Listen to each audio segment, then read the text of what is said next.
오늘 성가대 찬양으로 아주 은혜를 충만하게 저는 받았습니다. 하나님이 성가대를 통해서 주시는 은혜 외에 또 우리에게 예비하신 말씀의 은혜가 있는 줄로 믿습니다.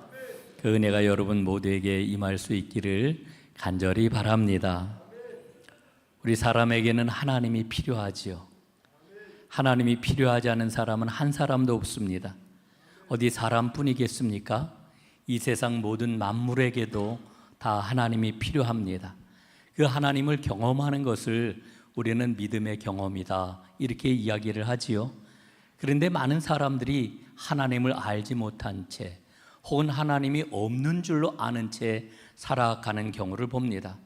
우리는 오늘 하나님을 만난 한 사람의 이야기를 통해 가지고 하나님을 경험하는 게 얼마나 신비로운지 그리고 얼마나 놀라운 사건인지를 함께 살펴보려고 합니다. 오늘 설교를 시작하면서 지금 목사 이야기를 잠깐 좀 여러분과 나누어 보려고 합니다. 뜬금없이 웬 목사 이야기 이렇게 생각하실 분도 있을 것 같습니다. 목사 이야기를 하는 까닭이 있습니다. 목사는 살아계신 하나님을 소개하는 사람이지요. 그리고 하나님을 경험할 수 있도록 길을 안내하는 사람이기도 합니다. 나아가서 하나님을 경험한 사람들이 하나님께서 기뻐하시는 믿음의 길을 제대로 걸어갈 수 있도록 가이드하고 공동체를 이끌며 섬기는 사람이기도 합니다. 그래서 목사는 참 중요하다라고 하는 생각을 하는데 하나님께서는 목사에게 그 일을 제대로 감당할 수 있도록 강단을 맡겨주셨습니다. 그래서 강단은 신성하고 거룩합니다. 그런데 동시에 강단은 위험합니다. 신성하고 거룩하다라고 하는 이 말은 하나님의 말씀을 통해 가지고 하나님의 임재를 가장 정확하게 체험을 하기 때문에 그렇습니다. 위험하다라고 하는 말은 그 거룩한 일을 누구에게 맡겨주셨느냐? 연약한 인간에게 맡겨주셨기 때문에 강단이 위험합니다. 맡겨주신 그 거룩함, 맡겨주신 그 신성함, 그걸 잘 관리하고 취급하고 하나님 뜻대로 그 일을 감당해야 되는데 엉뚱하게 취급을 하고 잘못된 길로 얼마든지 갈 수 있기 때문에 위험하다 이렇게 말씀을 드리는 겁니다. 그런데 안타까운 것은 오늘 한국교회 현실을 보게 되면은 그 강단 현실이 정말 위험하구나라고 하는 이런 고백을 절로 하게 됩니다. 마틴 로이드 존스 목사님이라고 하는 분이 계십니다. 이분은 영국 분이신데 20세기 최고의 복음주의 설교자라고 이렇게 일컬어지는 분이지요. 이분의 그러한 그 이야기를 얼마 전에 제가 접하였습니다. 이분은 어떤 이야기를 들려주고 있었느냐 하면은 설교자에게 강단에서 피해야 할 것이 있다라고 하는 그러한 그 경고를 이제 전해주고 있습니다. 그 중에 몇 가지를 여러분들과 함께 좀 나눠보려고 합니다. 첫째, 설교자 자신에게 이목을 집중시키지 말라 이렇게 이야기를 합니다. 여러분, 강단은 설교자 자신을 드러내는 무대가 아닙니다. 강단은 하나님의 말씀이 선포되는 자리이고 설교자는 말씀의 종일 뿐입니다. 청중에게 자신을 각인시키려고 하는 그 순간 설교자는 잘못된 길로 가게 되는 거지요. 여러분, 설교자는 예배의 주인이 아닙니다. 사람들은 설교자를 보기 위해서 혹은 설교자를 기쁘게 하기 위해서 예배의 자리에 있는 게 아닙니다. 설교자나 회중들은 모두 다 하나님을 예배하고 하나님을 만나기 위해서 예배의 자리에 있는 것이지요. 설교자는 예배를 주관하는 자도 아닙니다. 예배의 종일 뿐입니다. 설교자와 청중은 모두 다 두려움을 가지고 하나님께 나아가야 된다라고 하는 것입니다. 강단에서 피해야 할 게 또 있습니다. 자기 지식을 과시하지 말아라 하는 겁니다. 설교자를 따라다니는 아주 은밀한 죄가 있습니다. 교묘한 죄가 있습니다. 내가 얼마만큼 폭넓게 독서하고 폭넓게 사고하는지를 이제 과시하고 싶어하는 그런 마음이 있다는 것이지요. 그래서 그것을 은연중에 막 드러내려고 하는 유혹에 빠지게 됩니다. 여러분, 독서와 학문은 설교자에게 언제나 필요한 것입니다. 그러나 그것을 강단에서 과시하는 그 순간 설교는 교만의 도구로 전락할 수밖에 없는 겁니다. 세 번째 피해야 될 것, 약점이 아니라 강점을 조심해라, 이렇게 이야기를 합니다. 설교자가 갖고 있는 재능이 있습니다. 설교자가 갖고 있는 매력이 있습니다. 이런 특징들을 조심해야 된다라고 하는 거지요. 사실은 사람을 쓰러뜨리는 것은 약점이 아니라 강점이라고 하는 것입니다. 그래서 이런 자만심은 설교자의 최대의 유혹이 될 수 있고 넘어뜨리는 그와 같은 적이 될 수가 있다라고 하는 것입니다. 그러면은 설교자가 따라야 할 규칙은 과연 없을까? 그 규칙은 무엇일까? 그 규칙을 이야기를 합니다. 그 규칙은 강단에서 자신을 잊어버려야 한다. 그리고 자연스럽게 행동해야 된다. 이렇게 이야기를 합니다. 여러분, 자신을 잊어버린다라고 하는 이 말 되게 어려운 말이에요. 자기를 어떻게 잊어버릴 수가 있을까? 자신을 의식하지 않는 겁니다. 오직 설교하는 일에 몰입해서 자신이 전하는 그 진리의 영광, 그 위대함이 나를 압도하도록 해야 된다라고 하는 겁니다. 굉장히 좀 어려운 그런 그 이야기인데 공감은 됩니다. 그럴 때 설교자는 자신을 잊을 수가 있게 되는 것이지요. 여러분, 자아는, 설교자에게 란 그 자아는 설교자에게 최대의 적이 될 수가 있습니다. 그 자아에 대처하는 유일한 길이 뭐냐? 진리의 위대함, 하나님의 영광, 그 앞에 자신을 온전히 내려놓고 하나님의 영광이 자신을 다스리도록 할 때에 자신을 잊을 수가 있게 된다, 이렇게 이야기를 하고 있지요. 여러분, 이 마틴 로이드 존스 목사님은 마지막으로 이런 말로 그 이야기를 마무리합니다. 강단에서 가져야 할 유일한 목표는 자신을 높이는 게 아니라 그리스도를 높이는 것이다. 그리고 구할 것은 사람들의 박수가 아니라 하나님의 영광이다. 정말 공감이 되는 그런 그 이야기입니다. 저는 마틴 로이드 존스 목사님의 이 경고의 이야기를 들으면서 오늘 말씀을 전하고 있는 나에게 주시는 절절한 경고로구나 하는 것을 인정을 하게 됩니다. 여러분, 그러면서 조금 눈을 다시 한번 돌려보니까 한국교회 강단에 오늘 이와 같은 경고가 얼마나 절실한가 하는 생각을 갖습니다. 여러분 한번 보십시오. 지금 한국교회 강단을 보게 되면은 하나님이 아니라, 하나님이 불려지긴 하지만 그 하나님의 이름으로 혹은 하나님의 말씀을 인용을 해가지고 사람을 높이고 사람의 이익을 추구하는 잘못된 이 강단의 병폐가 얼마나 심각하게 나타나고 있는지 오늘 한국교회가 지금 몸살을 앓고 있지 않습니까? 하나님의 은혜를 구하며 강단에 서는 모든 목회자들마다 자신을 하나님 앞에 온전하게 내려놓는 그와 같은 은혜를 구해야 되리라 생각을 합니다. 여러분, 이 모든 것을 극복하는 가장 중요한 길이 뭐냐? 하나님을 경험하는 겁니다. 하나님을 온전히 만나는 것입니다. 하나님을 제대로 경험하는 것보다 더 중요한 게 없습니다. 오늘 나아만 장군의 치유 사건을 통해 가지고 우리는 하나님을 어떻게 경험해야 되는지를 우리는 똑똑히 발견할 수가 있습니다. 여러분, 사람들은 누구나 다 겉으로 보면 강해 보입니다. 겉으로 보면 다 당당해 보입니다. 그러나 그 내면을 들여다보게 되면은 불안과 두려움을 감출 수 없는 이와 같은 삶을 살아가게 되지요. 오늘 본문의 주인공인 이 나아만은 아람 왕이 가장 신뢰하는 군대 장관이었습니다. 그는 세상의 모든 권세와 영광을 누리는 사람이었습니다. 그러나 나아만은 나병 환자였지요. 나병 환자. 여러분, 나병 환자라고 하는 이것보다도 치명적인 약점이 어디에 있겠습니까?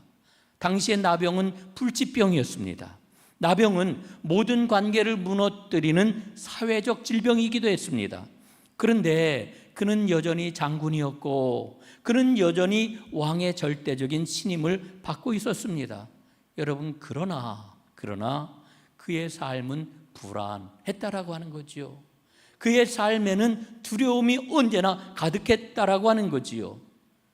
여러분, 20세기의 위대한 신학자로 최고의 신학자로 불리우는 폴 틸리는 인간에 대해서 이런 이야기를 했습니다. 항상 경계에 서 있는 존재, 이것이 인간이다, 이렇게 이야기를 합니다.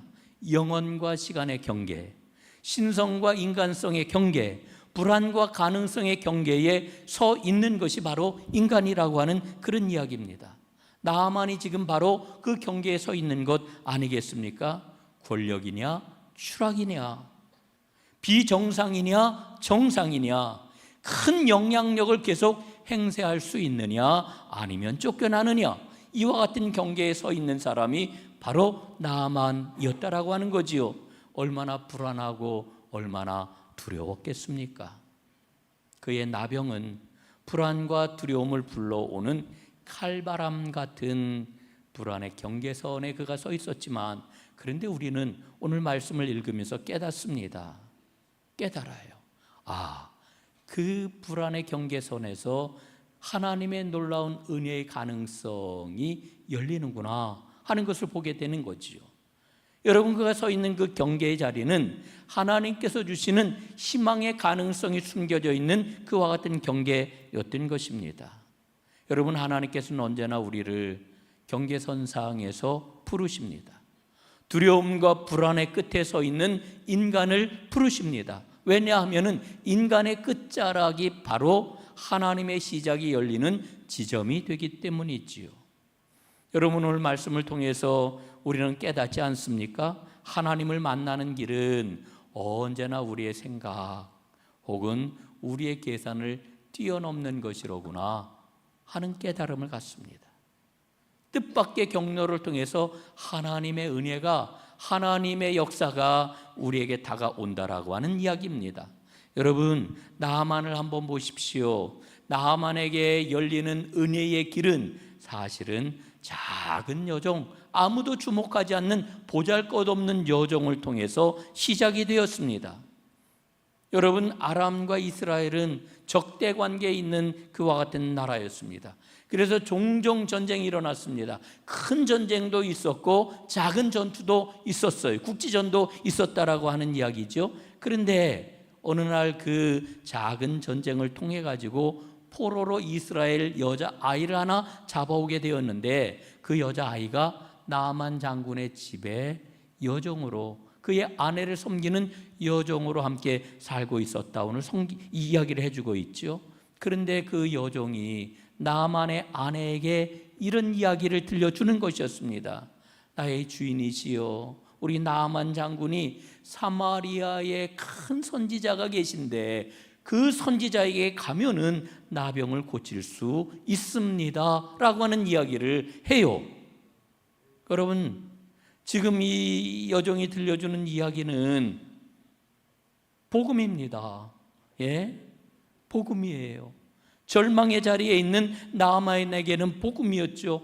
전혀 생각지도 못한 뜻밖의 소식, 은혜였단 말입니다. 세상에서 가장 낮은 자가 가장 높은 자에게 지금 이 놀라운 소식을 전하고 있는 것입니다. 나아만은 자기 아내를 통해 가지고 이 여자아이 계집종이 하는 이야기를 들었습니다. 그런데 그 이야기를 듣는 순간 그의 마음이 움직였습니다. 그래서 나아만은 왕에게 나아가서 그 이야기를 왕에게 합니다. 이스라엘에서 잡혀온 소녀의 말이 사마리아에 큰 선지자가 있는데 그 선지자에게 찾아가면은 나병을 고칠 수 있다고 하더이다. 그 말을 들은 왕은 나아만보다 더 기뻐했던 것 같아요. 그래? 그거 정말 잘 됐구나. 너 빨리 가서 고침을 받고 오너라. 이렇게 허락을 하지요.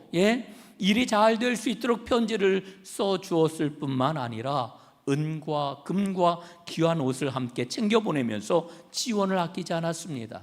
그래서 마침내 나아만은 하나님의 사람 엘리사의 집에 당도하게 되었습니다. 여러분, 이 사건은 하나님의 은혜가 어떻게 우리에게 다가오는지를 보여줍니다.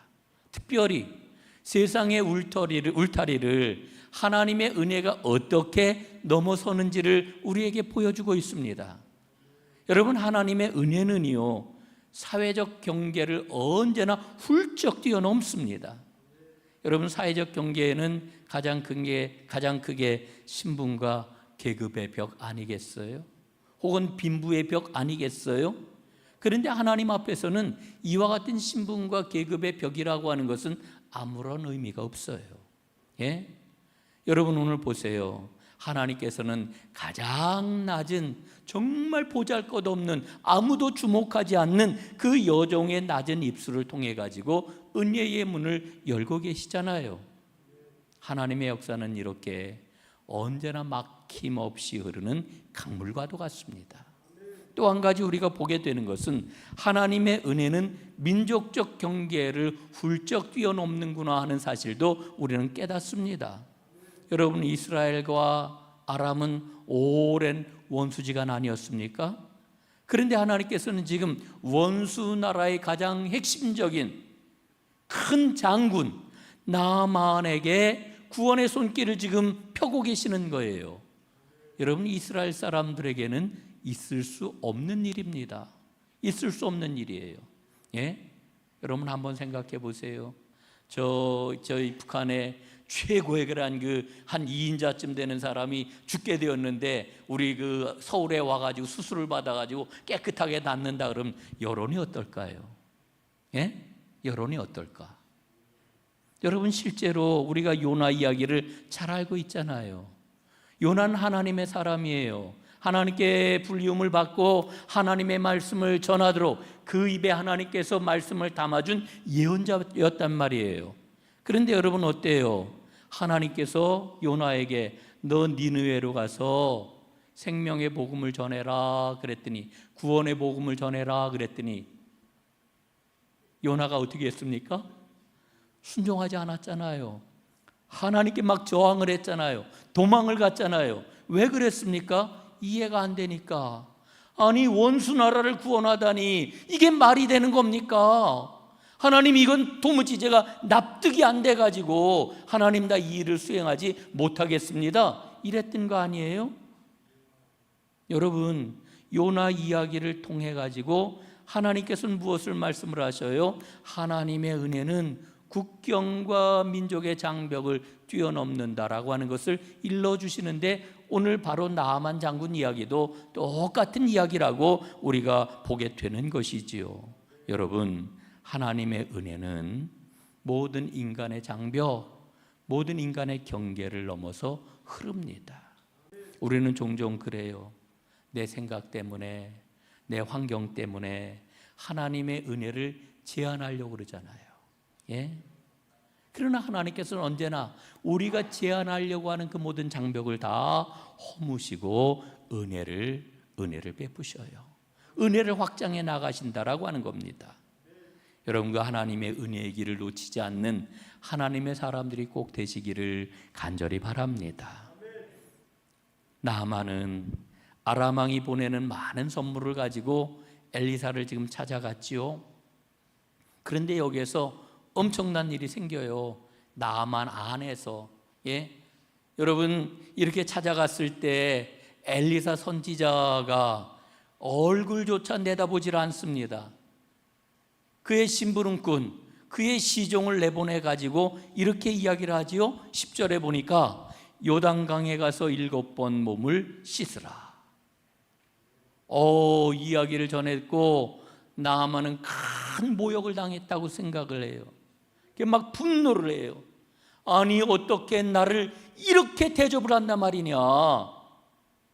그는 생각하기를 엘리사 선지자가 뛰어나와 그에게 손을 얹고 상처 위에 손을 흔들며 병을 낫게 해줄 것이다 라고 하는 이와 같은 기대, 이런 생각을 했던 거지요. 그런데 얼굴은커녕 엘리사 선지자 종이 나와가지고 한마디 툭 뱉고 그냥 가는 거예요. 요단강에 들어가 몸을 씻으시오. 여러분, 얼마나 화가 치밀었을까? 얼마나 화가 치밀었을까? 제가 신학생이었을 때 우리 진강수 목사님도 계십니다마는 그때 굉장히 많이 읽었던 책이 있어요. 뜻밖의 소식. 레포트 쓰라 해서 이제 억지로 보긴 했지만 그 로버트 브라운이라고 하는 신학자가 쓴 책인데 거기에 보면은 이런 그 아주 핵심적인 문장이 나와요. 복음은 뜻밖의 소식이다. 복음은 우리가 듣고 싶어하는 말이 아니라 하나님께서 하시는 뜻밖의 말씀이다. 여러분, 복음은 내가 듣고 싶은 말이 아니래요.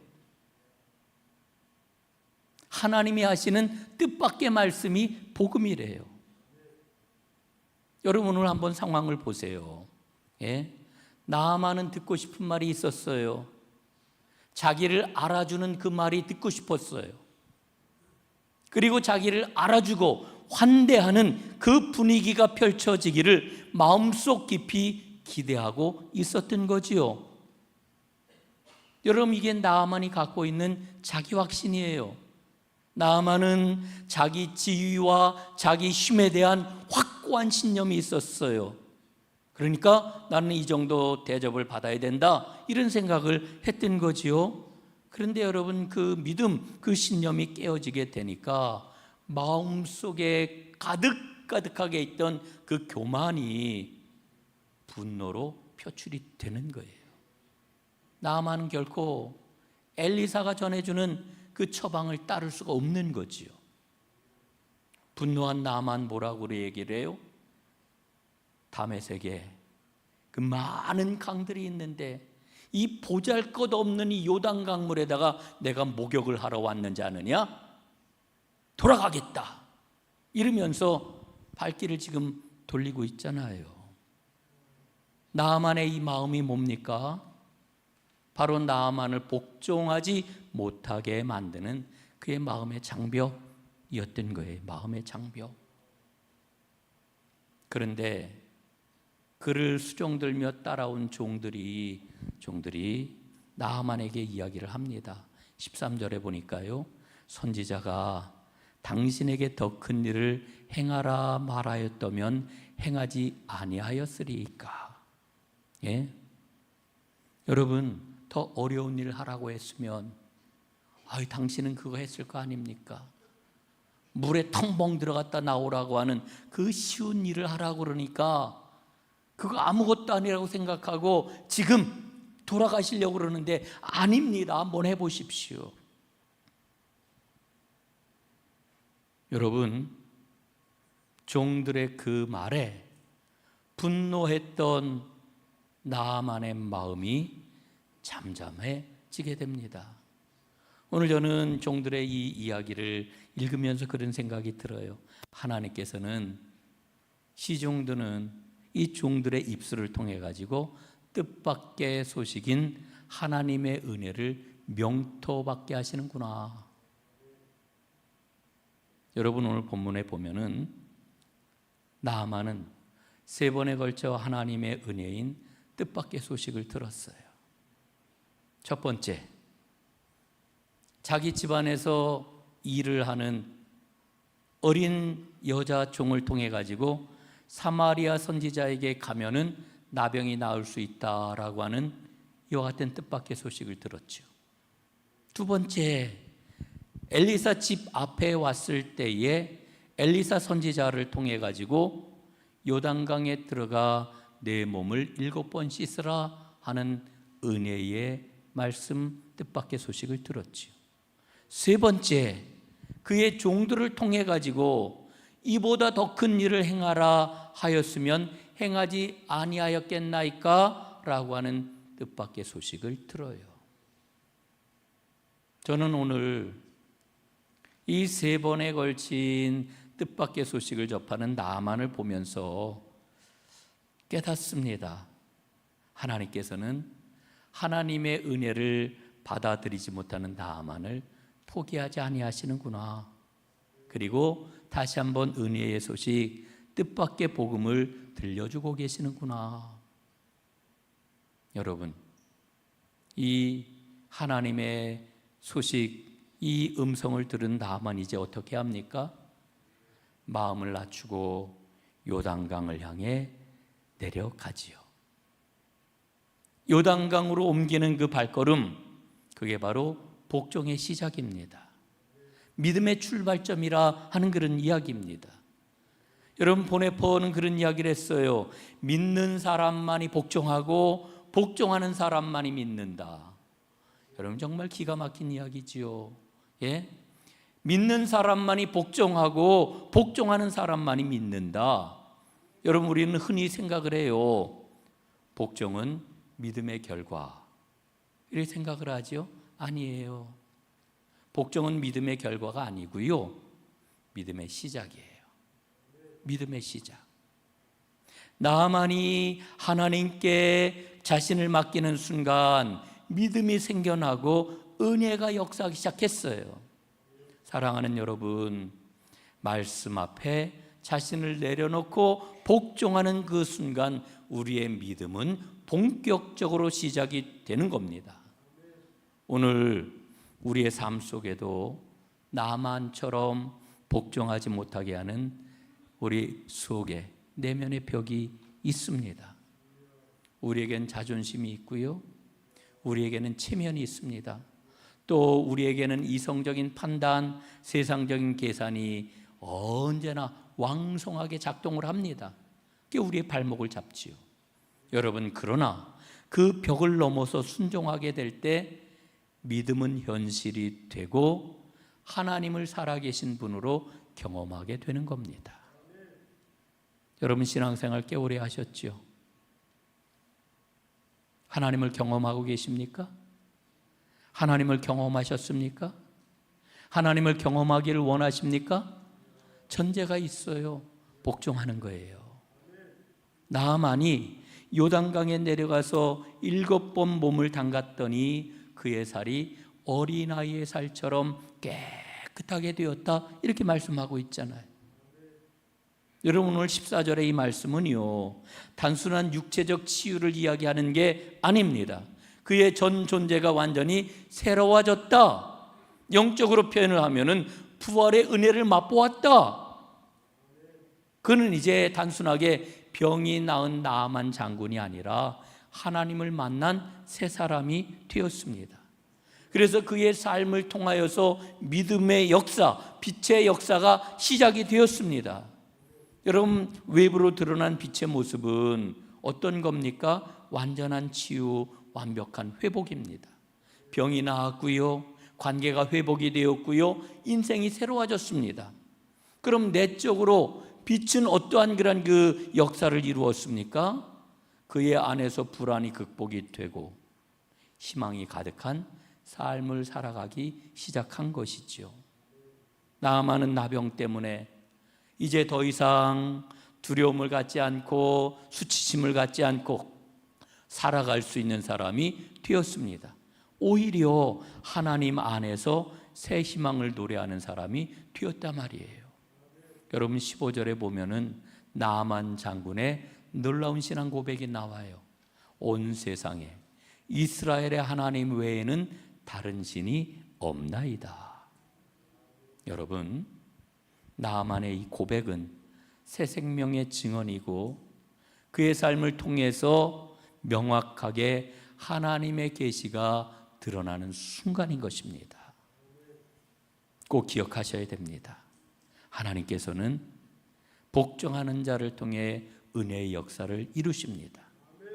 여러분, 사람들은 내 안에 있는 불안 때문에 혹은 내 안에 있는 나의 판단 때문에, 나의 교만 때문에 하나님의 은혜의 자리에서 은혜가 막 역사하려고 하는 그 직전에 발길을 돌리는 경우가 얼마나 많은지 몰라요. 복종해야 됩니다. 나아만은 요단강에서 복종함으로 하나님을 경험하고 새 생명의 빛을 발하는 사람이 되었습니다. 이제 우리가 믿음의 길을 걸어가게 되는데 우리에게도 복종해야 하는 순간이 다가온다라고 하면은 그 자리가 바로 우리가 들어가야 할 요단강입니다. 요단강 들어가는 것을 주저하지 마시기를 바랍니다. 요단강으로 우리 함께 들어갈 수 있기를 간절히 바랍니다. 그럴 때 우리 삶의 모든 상처는 치유가 되고 우리 안에 평안이 피어나게 되고 우리의 삶은 희망으로 빛나는 축복의 삶이 열리게 될 줄로 믿습니다. 이 모든 축복의 삶의 주인공이 다 되시기를 주님의 이름으로 축원합니다. 기도하겠습니다. 하나님 아버지, 우리가 하나님을 믿는다 하면서 하나님을 진정으로 경험하는 삶이 얼마나 희미했는지 모릅니다. 주여, 온전히 복종함으로 하나님을 경험하게 하여 주옵소서. 그리하여 내 안에 하나님이 비춰주시는 그 생명과 복의 빛이 넘쳐나게 하시고 그로 말미암아 하나님의 생명을 마음껏 드러내는 진정한 복의 사람들이 다 되게 하여 주옵소서. 예수님 이름으로 기도드리옵나이다. 아멘.